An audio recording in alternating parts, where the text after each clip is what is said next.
This episode of Matt's Mysteries contains material that some may find disturbing. Listener discretion is advised. Thank you.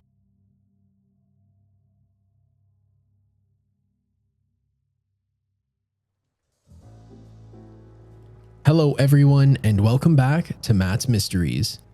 I'm Matt, also known as Mr. Potato Head if he was decorated by Picasso, and today we're looking into a true crime case that gets a little nutty. And by that, I mean the percent chance that someone was whacked for the heinous act of investigating said case is higher than zero. I'll be real with you, I'm gonna go through everything, including the theories, but that's about it, because I very much like being alive. Also, be sure to watch past the theory segment, because there's a bit at the end where things get very wild and kinda scary. Anyway, if you like escrow, secret agents, mystery, and Tucson, Arizona, then stick around, because we're going to be looking into the mysterious death of Charles C. Morgan.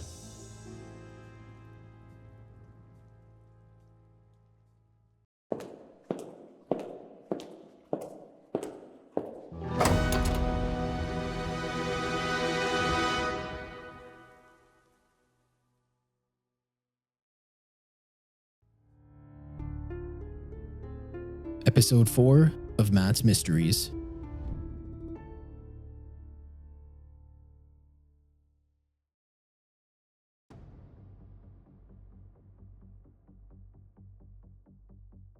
In 1977, Charles C. Morgan was an escrow agent working in Tucson, Arizona.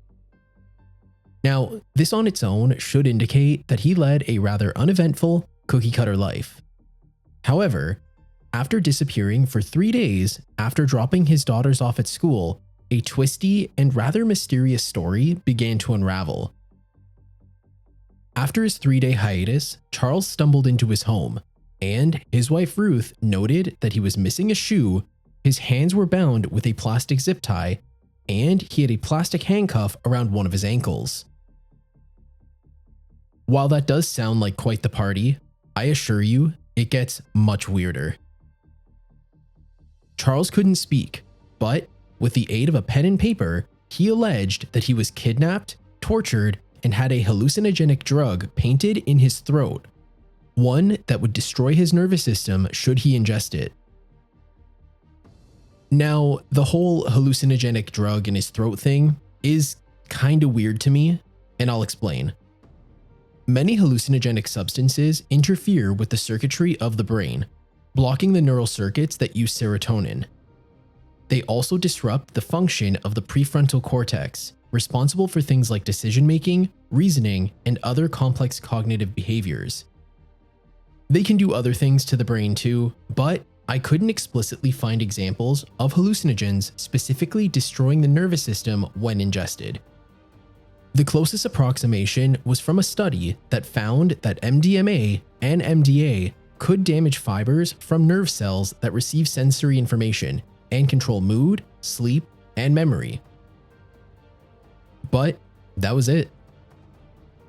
Anyway, despite these horrific claims, as well as his physical state of being, Charles would not identify who had taken him. On top of this, he pleaded with his wife not to call local police, alleging that his abductors would put a hit on him and his family's lives should they come forward. Ruth helped Charles regain his health and strength by feeding him through an eyedropper, and during this time, Charles slowly began revealing his secret life to his wife.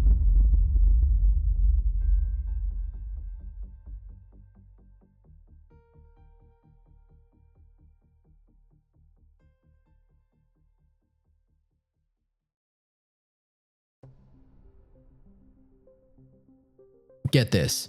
Charles allegedly claimed to be an agent for the federal government, specifically the Treasury Department, where he dealt with organized crime and their nefarious activities. He also claimed that his abductors had seized his Treasury identification, something that would have unequivocally proven his story. That's really convenient. And also, why would the Treasury Department need secret agents? Anyway, this obviously came as quite the shock to Ruth, who had thought that Charles was a simple escrow agent who was the president of a successful business. However, the state that he came home in gave her slight pause in doubting his claims. After he regained his strength and was healthy once more, Charles became noticeably more paranoid. He would wear a bulletproof vest everywhere and would drive his daughters to and from school. In addition to that, he also told the school that he and only he was permitted in picking them up each day.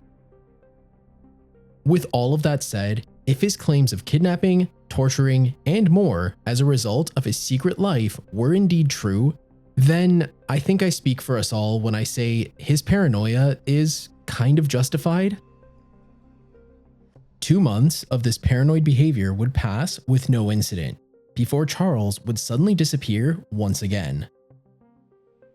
Shortly before this disappearance took place, Charles informed his father that he had written a letter identifying the culprits should anything happen to him.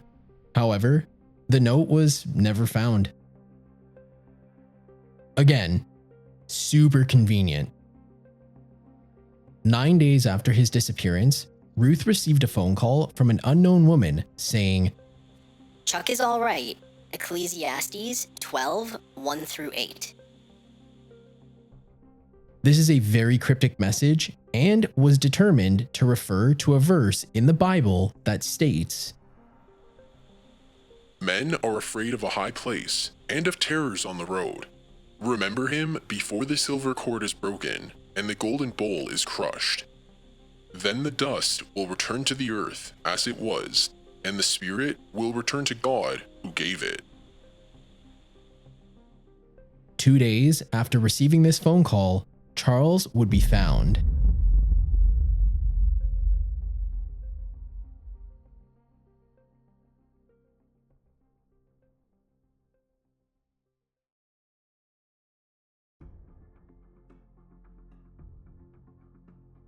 Charles was found in the desert, deceased, having been shot once in the back of the head with a bullet that came from his own .357 Magnum, which was found lying beside his body. During the initial sweep of the scene, police found a note that contained directions to the crime scene, written in Charles's own writing, after searching the inside of his car.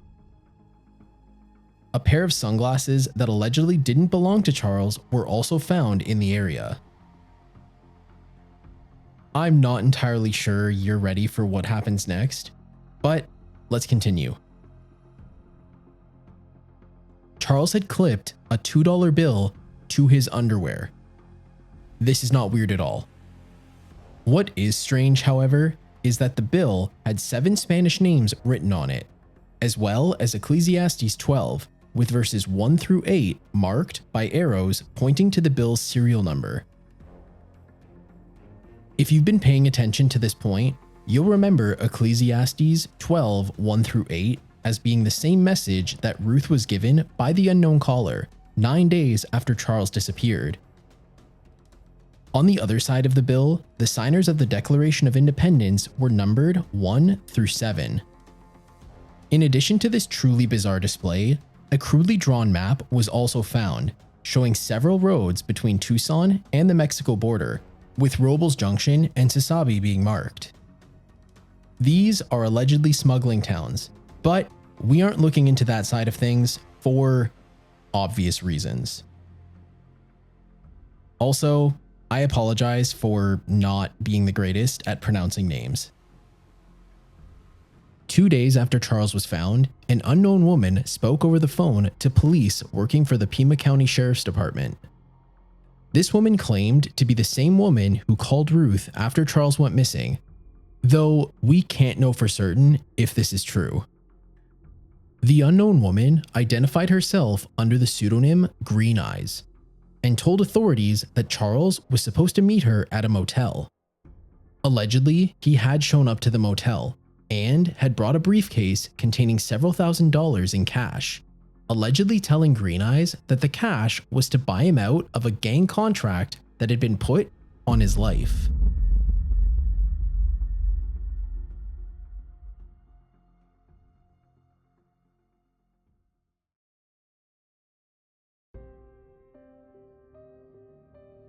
Now, here comes the frustrating part.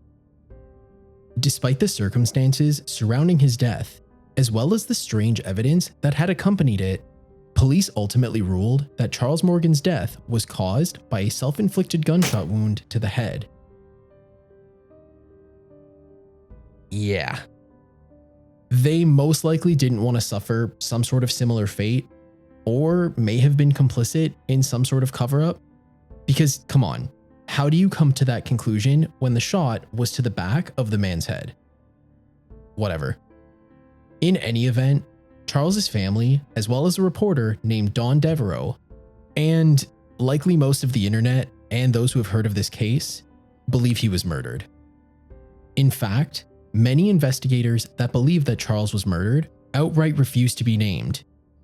And if I had to wager a guess as to why, I'd argue that they likely remain unnamed for the same reason police ruled Charles's death as being self-inflicted.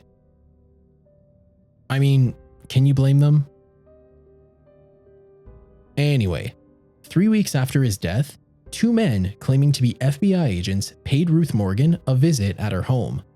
They allegedly demanded unfettered access to her house to find something. Now, despite these agents tearing the house apart for hours that day, it is currently unknown if they found what they were looking for. We also don't know what they were looking for, but I'd argue it was potentially the note that Charles told his father he had written shortly before his final disappearance. Though I should say that is pure speculation on my part. On top of this, it also isn't clear if these people were even real FBI agents, which makes total sense considering the real FBI told Devereaux that they had never heard of a Charles Morgan when he contacted them. So it's entirely possible that these agents that paid Ruth a visit were imposters. It's also entirely possible that the FBI simply denied knowing of Charles due to them safeguarding some sort of sensitive information regarding one or more active cases. Alright, with all of that said, let's try and untangle this mystery and examine the theories regarding this case.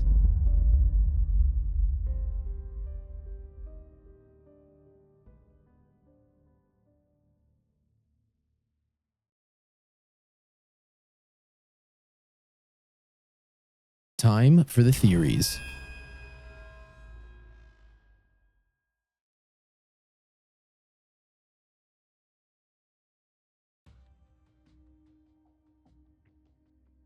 Our first theory points to one or more organized crime factions being responsible.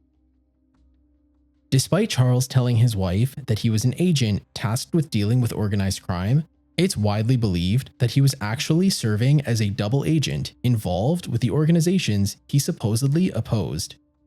It's fairly well known that the mafia actively moved to areas within Arizona during the 1970s, including Tucson, where our secret agent man lived and worked. The charge was led by Don Joseph Bonanno, and during the 70s, more than 500 racketeers moved to Tucson and Arizona as a whole.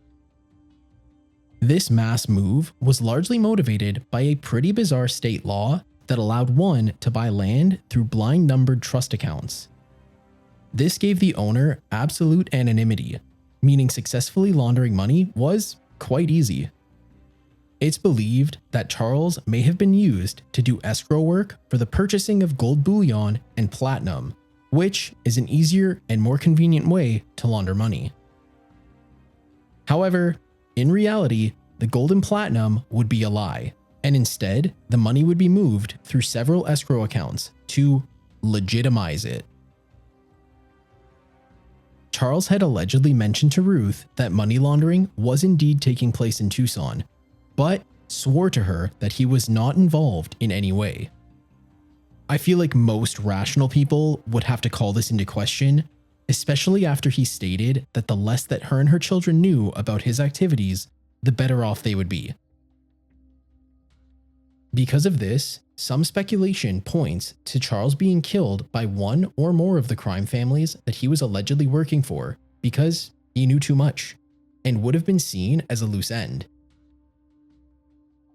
although he may have also revealed confidential information to the wrong party, also known as snitching, or had been skimming off the top of the money that they were laundering, with both possibilities being pure speculation. However, if you watch, like, movies, you'd know that they're both incredibly heinous breaches of trust and may have led to the decision to move forward with a hit. If a hit was truly put on Charles, this would explain why he allegedly had a briefcase with thousands of dollars in cash. Think about it. He would use the money to pay the assassin to cancel the hit, ultimately saving his life. However, the same people who subscribe to this theory also believe that this assassin did indeed meet up with Charles in the desert and had killed him anyway and just took the money, because that way the hitman could be paid twice, once for completing the Morgan hit job and the other by stealing the briefcase full of money that Charles had intended on canceling the hit with.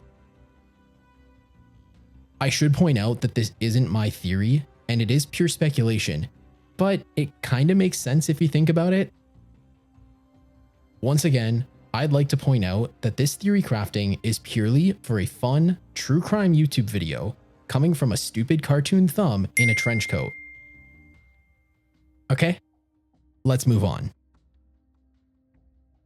Our next theory is rather short and sweet, but it follows a similar path taken by the first. It states that Charles Morgan was not in fact a double agent and was instead working undercover to try and expose money launderers to law enforcement groups like the FBI.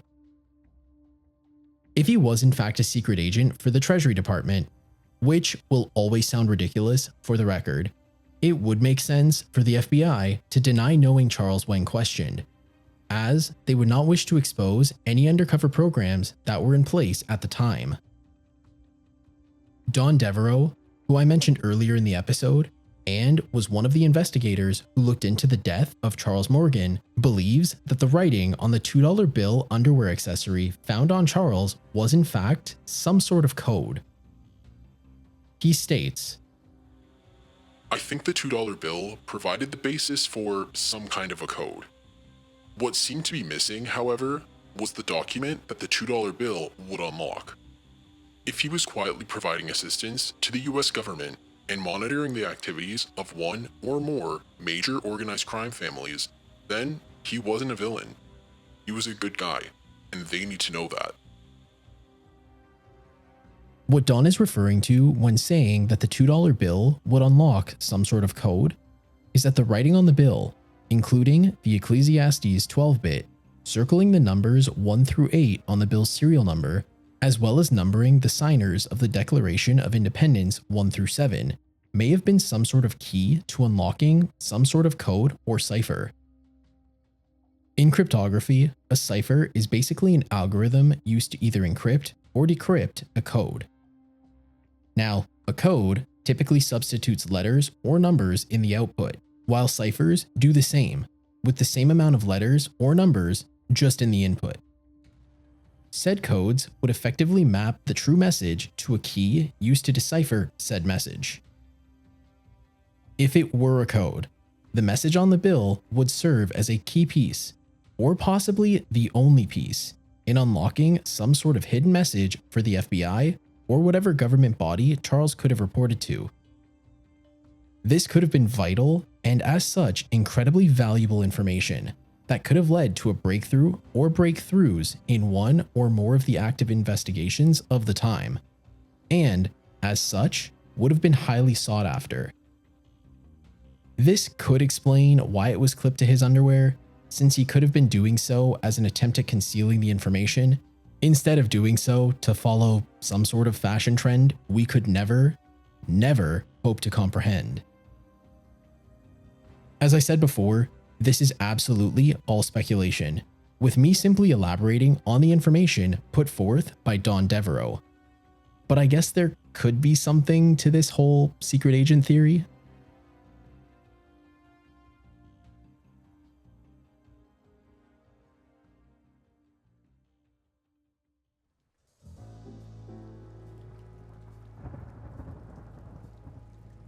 Whoa. We're not done. I haven't explained why I've added like 7 disclaimers to this episode yet. For those who stuck around, thank you. I promise it's worth the wait. Anyway, here we go.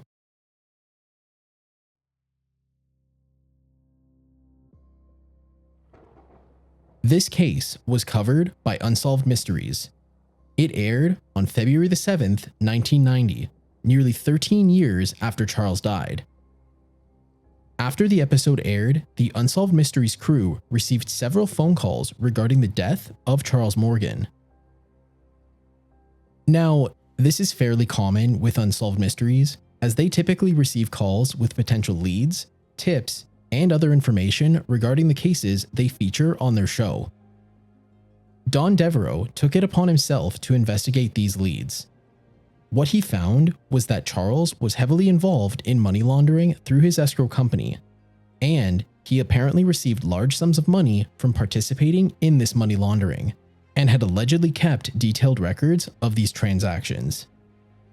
After this, Devereaux would change his theory, believing that Charles was killed because he was still in possession of these records. If you think back a bit earlier in the episode where I mentioned the possibly fake FBI agents tearing apart the Morgan household in search of something unknown, you, like me, might point to these records, if they are real, being what these men were searching for. Again, just speculation.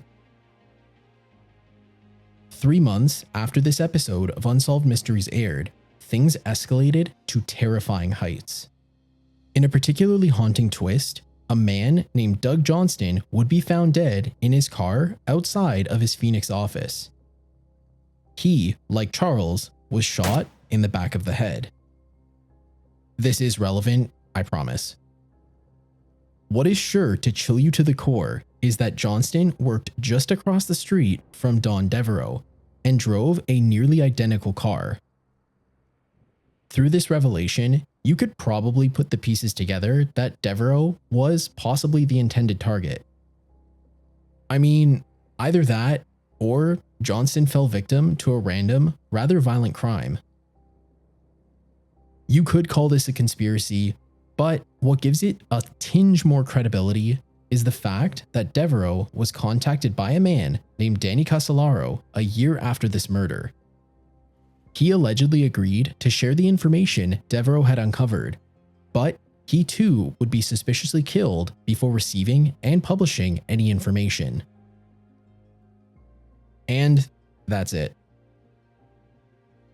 So, what happened to Charles? And was his life and the circumstances of his death in any way connected with the deaths of Doug Johnston and Danny Casolaro? Ultimately, I'll let you be the judge and do any serious digging for yourselves. If what happened in this epilogue has any connections to deep diving into this story, then I personally don't want any part in it. This is purely to tell a story about the mysterious death of a Tucson man in the 1970s, and any and pretty much all information gathered here was basically compiled by the Unsolved Mysteries team, with only the fun science bits on hallucinogens and cryptography being possibly new information. Like I said before, I won't be looking into this any further, because I don't know about you, but I very much like being alive.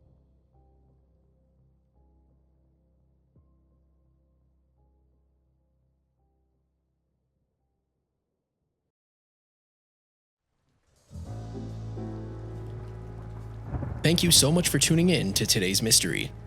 If there's a mystery you'd like me to cover, don't hesitate to leave a comment on the video. If you like what you saw and are interested in learning about more mysteries from a cartoon detective, consider subscribing to the channel. I'll post once a week and will occasionally post twice if I'm feeling extra rowdy. So get ready, because there are a lot of mysteries for me to share. Until the next one, this is Matt telling you to stay mysterious.